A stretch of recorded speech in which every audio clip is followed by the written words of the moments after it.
All right. Hello, everyone. If you're wondering why I'm making this video, it's just because I wanted to get paid an extra hour, and here we are. So welcome to TraumaSoft. If you need to log on to TraumaSoft, you would go ahead and search up atp.traumasoft.com. If you don't have your username or password, please go ahead and talk to management about it. On top of that, there are some user-friendly apps that you can download on your phone that has TraumaSoft info. There's about 3 of them. So go ahead and look into that when you have time as well. When you go ahead and enter your username and password, it'll take you to the punching in, punching out domain. And so one thing to note is that you can only punch in and punch out if you're connected to our base's Wi-Fi. If you're not connected to our base's Wi-Fi, then it will most likely not allow you to punch in or punch out. After that, it'll go ahead and take you to this home screen. It might look a little different just because I changed the background color to blue versus other people having another color, but the home screen should still look the same. On your left, you'll see your account summary, and the account summary will just tell you how many days you have until your password expires. Underneath that, you have your file summary. This is going to be the place where it will tell you if you have any performance reviews coming up or if you have expired certifications. So for instance, I have this certification that is expired, and moving forward, if I do not turn this in, I will not be able to punch in or punch out for work. So that applies to all certifications that are expired. They need to be turned in for us to clock into work. Now we're going to go ahead and skip these for now and move into our schedule summary.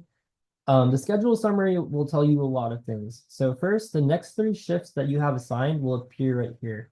I would go ahead and note that it's not the next 3 days, but again, the next 3 shifts.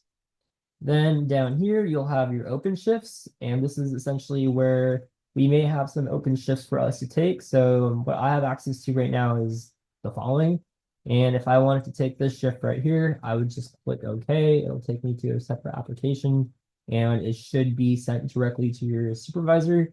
Now, there may be a chance that they may not view it in time. So if you ever want to give them a courtesy message, I believe that would be a good thing to do. Time off requests will appear here. Trade requests will also appear here for us to pick up. And then for picked up shifts, if we happen to take an open shift or if we happen to take, mainly like an open shift, then it'll appear here as a picked up shift. Or perhaps someone traded it to you and, it'll still appear here in your picked up shifts the day of. So moving forward, you can also go ahead and take a look at your schedule. So right here, you're going to click the schedule button. And this is going to take you to the main place for us to do a lot of stuff. So right here is the calendar, and the calendar will tell you our non-paid time off, your paid PTO, your denied time off, and the holidays that we have. I'd keep in mind for the holidays that because a day might be a holiday, that doesn't necessarily mean you'll get holiday pay because ATP has specific holiday dates. On top of that, you'll be able to see the days that you are scheduled. So for example, I'm scheduled for a 4 to 4 today and then a 6 to 6 tomorrow. This is just an example. But on top of that, you can see the following months right here on this column, assuming management will post them whenever they do, then you'll be able to view them. And then right here, when it comes to viewing, you can also take a look at open shifts. So when you take a look at open shifts right here, it'll pop up. So there's an option for me to work a 4 to 4. I would include a comment that I'm able to pick it up, et cetera, et cetera. You'd hit confirm and it'll go to management. That's essentially how you will be able to view open shifts moving forward. When it comes to clicking our availability, this is what the calendar will look like. So as you can see in the red, I'm already scheduled these days. But if I want to start putting in my schedule for the rest of the month, the rest of the week, however long you want to, you would go ahead by beginning to click on a day. So I'll click on January 4th, excuse me, February 4th, and it'll take you to this little section right here. When you're at this little section, you're going to go ahead and click range. It expands to this. And I'm going to go ahead and say that because BLS and Gurneys have 6 a.m. to 6 p.m. shifts, I'm going to use it as an example. So my start time is 6 a.m. and then there's your duration time. Your duration time will be at least a minimum of 12 hours. But say you want to work the 8 a.m. to 8 p.m. shift, right? Instead of putting 12 hours, you're going to put 16 hours for your duration. This gives management the idea to either assign you the 6 a.m. to 6 p.m. shift or the 8 a.m. to 8 p.m. shift.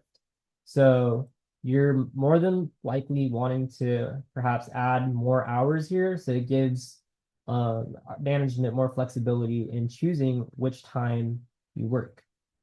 So say I want to work the 6 a.m. or 8 a.m. shifts.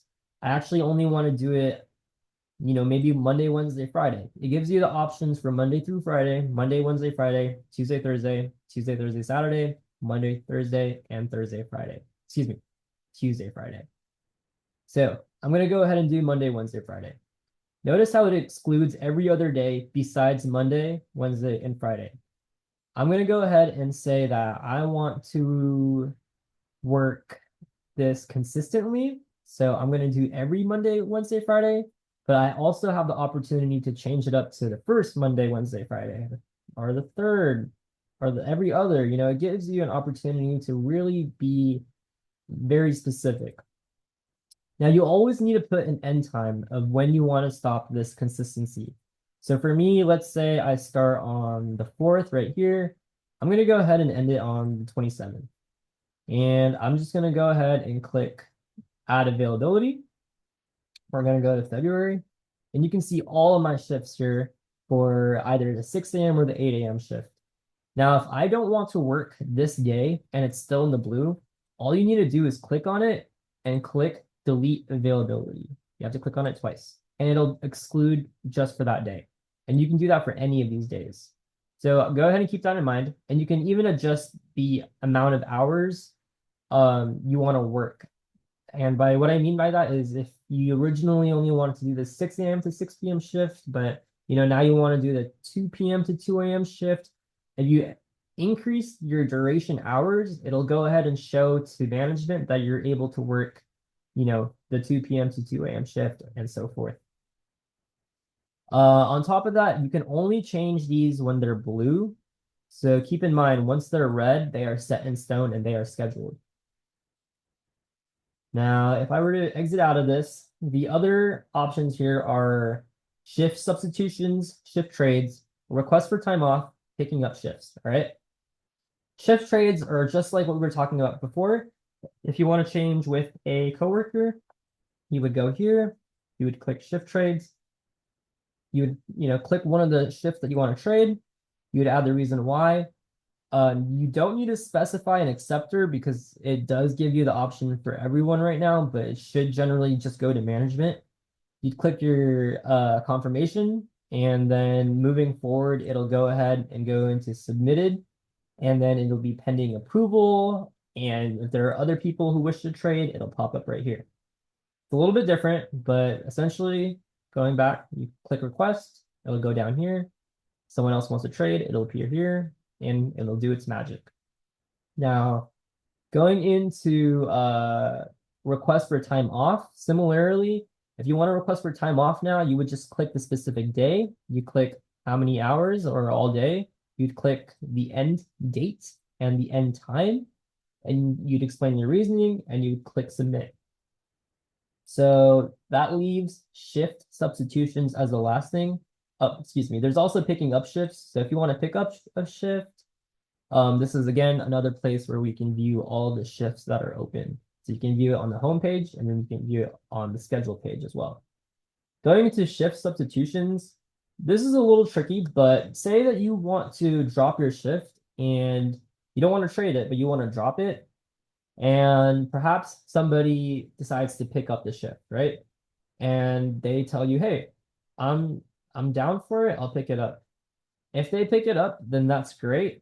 But you need to be in communication with them because if they do not pick up that shift and they do not show up, the responsibility will fall back on you because this category right here is considered a drop shift, right? So if you're dropping your shift, you're essentially hoping that somebody will pick it up. And if they don't, then it falls back on the original person, being you, who dropped off the shift. So this is a little bit tricky. I know it was kind of complicated explaining it. Definitely talk to management if you have more questions about it, but everything else here should be a little bit more self-explanatory when it comes to your availability, putting in however many days you want, your trades with your coworkers, your time off requests, and your picking up shifts. That's essentially the main things that I wanted to go over about because we're starting so soon with everything. If you do have questions, please go ahead and just talk to management about it, and they should be able to help you out. I hope this helps, and if it doesn't, I'm sorry.